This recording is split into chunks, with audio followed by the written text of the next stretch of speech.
warahmatullahi wabarakatuh. Perkenalkan, nama saya Eva Rahmayanti.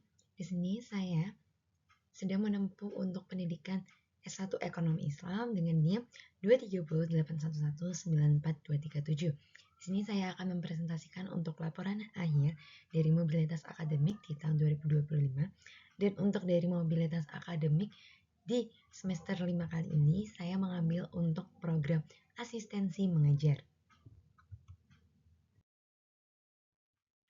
Yang pertama saya akan jelaskan untuk di bagian latar belakang terlebih dahulu, yang dimana untuk dari latar belakangnya sendiri, untuk di asistensi mengajar, globalisasi memaksa untuk dari lulusan universitas tidak hanya pintar secara akademik, tetapi juga mempunyai kemampuan secara nyata dan juga program yang berdampak dan juga berdaya saing tinggi. Program asistensi mengajar berfungsi sebagai jembatan antara teori dan juga praktik dengan memberikan pengalaman langsung kepada mahasiswa dalam kegiatan belajar mengajar di tingkat sekolah.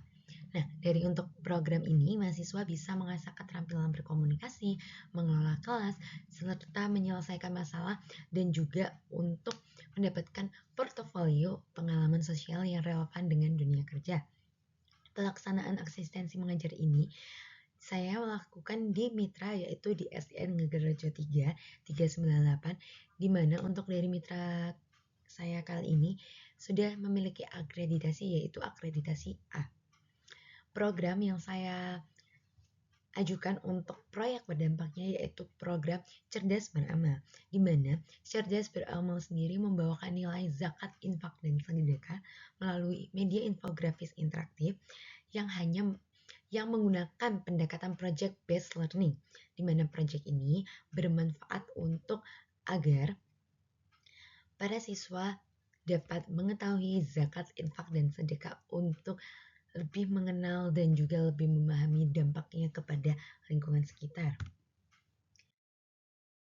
Selanjutnya, ada dari tujuan penelitian.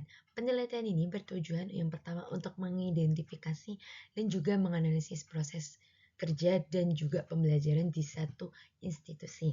Yang kedua, mengembangkan ide dan juga solusi sederhana berbasis praktik lapangan dan untuk menjawab permasalahan secara langsung yang ditemukan saat program asistensi mengajar dilakukan.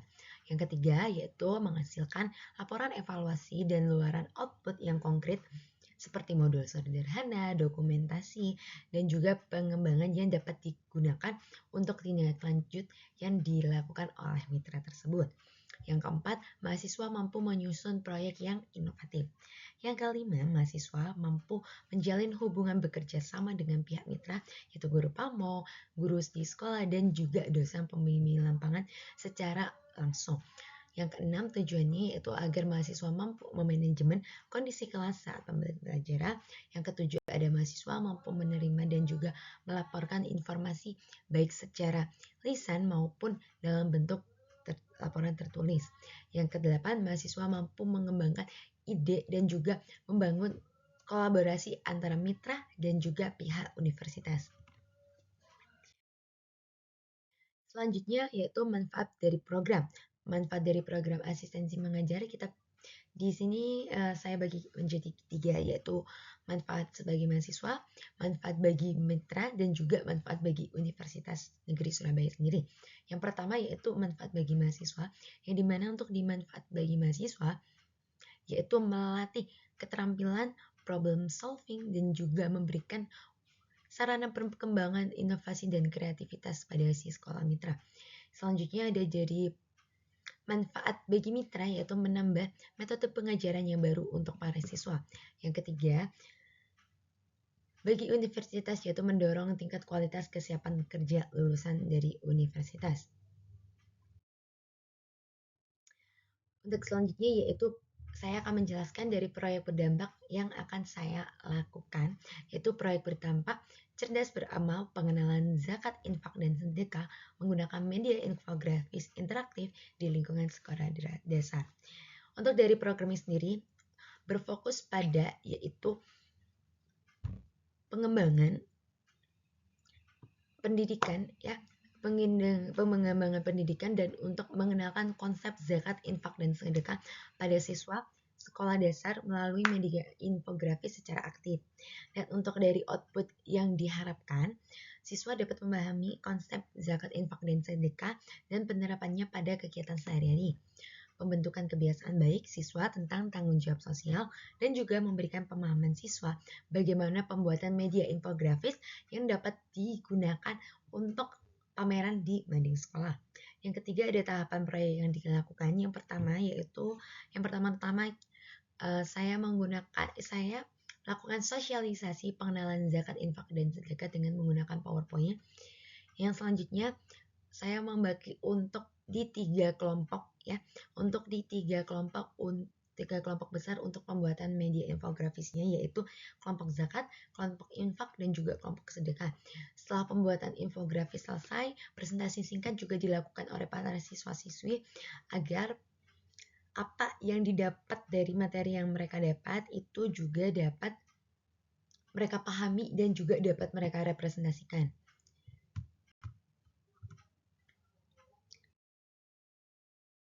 Selanjutnya di sini ada dokumentasi pelaksanaan proyek singkat dari mulai presentasi proposal hingga pelaksanaan presentasi dan juga untuk sosialisasi.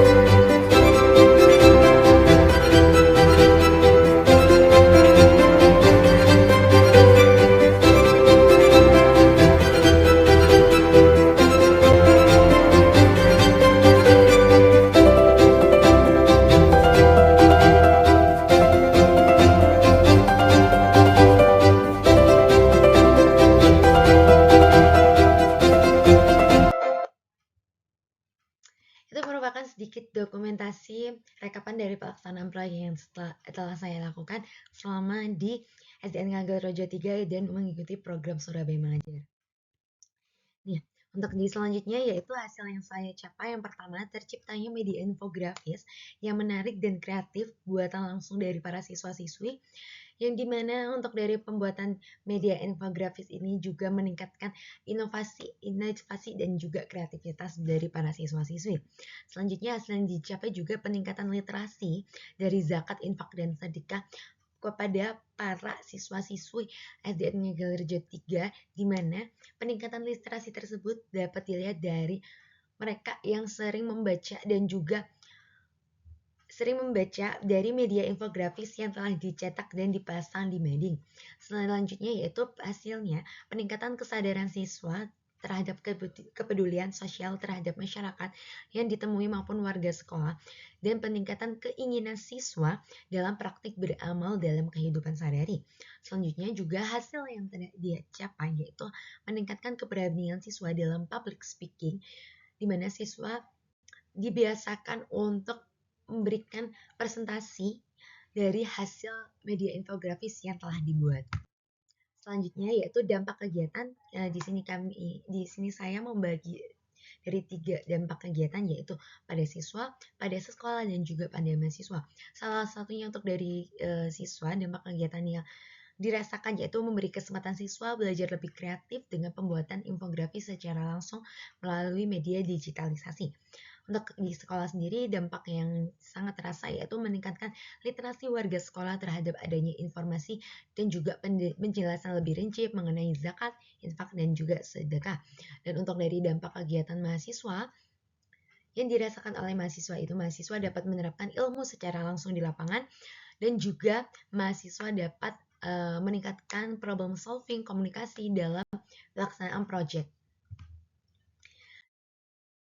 Selanjutnya yaitu hambatan dan dukungan saat pelaksanaan proyek, yaitu hambatannya antara lain ada penyesuaian dengan lingkungan sekolah yang baru, ada keterbatasan pemahaman awal siswa tentang zakat, infak, dan sedekah, dan juga tingkat literasi visual siswa, keterbatasan fasilitas teknologi, dan juga keterbatasan waktu pembelajaran.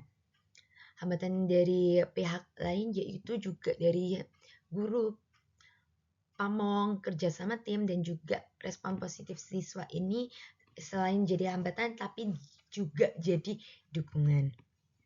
Untuk selanjutnya yaitu relevansi dengan prodi ekonomi Islam, di mana untuk dari relevansinya itu saya rangkum untuk dari 3 poin utama, yaitu internalisasi zakat, infak, dan sedekah, pembentukan karakter sosial dan spiritual, dan juga pembelajaran kolaboratif dan berkelanjutan. Untuk internalisasi zakat, infak, dan sedekah, proyek Cerdas Beramal mengajarkan prinsip ekonomi Islam yang dimana mengelola kekayaan dan peduli kepada sesama mulai sejak usia dini. Pembentukan karakter pun juga selaras dengan ekonomi Islam, di mana pembentukan karakter sosial dan spiritual juga harus mulai dari usia dini agar para siswa-siswi memiliki sifat yang empati, berbagi, dan tanggung jawab sosial melalui pembelajaran yang transformatif. Pembelajaran kolaboratif dan juga berkelanjutan itu juga bermanfaat kepada bagi guru, siswa, dan masyarakat karena apa? Pembiasaan positif juga harus dimulai sejak dini. Selanjutnya rencana tindak lanjut, yaitu rencana tindak lanjut program Cerdas Beramal, yaitu upaya mempertahankan pembelajaran zakat, infak, dan sedekah dari sekolah dengan diharapkan guru itu tetap memberikan nilai-nilai berbagi dan kepedulian sosial terus ditanamkan secara terus-menerus kepada siswa. Selain itu akan dilakukan pengembangan media pembelajaran yang ramah anak. Jadi untuk dari anak-anak pun lebih mudah untuk mempelajari dari zakat, infak, dan sedekah. Selanjutnya yaitu kesimpulan program Cerdas Beramal ini sudah berhasil ya, alhamdulillah sudah berhasil dicapai berkat kerjasama juga yang baik antara penulis, mahasiswa, guru pamong, dan kepala sekolah, sehingga berbagai tantangan yang muncul dapat terselesaikan dan juga tujuan dari proyek pun dapat terrealisasikan. Ini ada sedikit dari dokumentasi dari asistensi mengajar, di mana ada sedikit foto-foto bersama para siswa-siswi dan juga para guru-guru pamong, di mana untuk dari kegiatan proyek bertampak pun kita mengambil dokumentasi agar setiap proses yang saya jalani pun terdokumentasikan dan juga dapat dipertanggungjawabkan seperti itu. Itu saja dari saya. Mohon maaf apabila sedikit ada kesalahan kata atau mungkin kesalahan dalam ucapan. Mohon maaf sebesar-besarnya. Di sini saya Eva Rahmanyanti dari Prodi Ekonomi Islam dengan NIM 23081194237. Pamit mohon undur diri. Terima kasih buat teman-teman semua. Sampai jumpa. Bye-bye. Wassalamualaikum warahmatullahi wabarakatuh.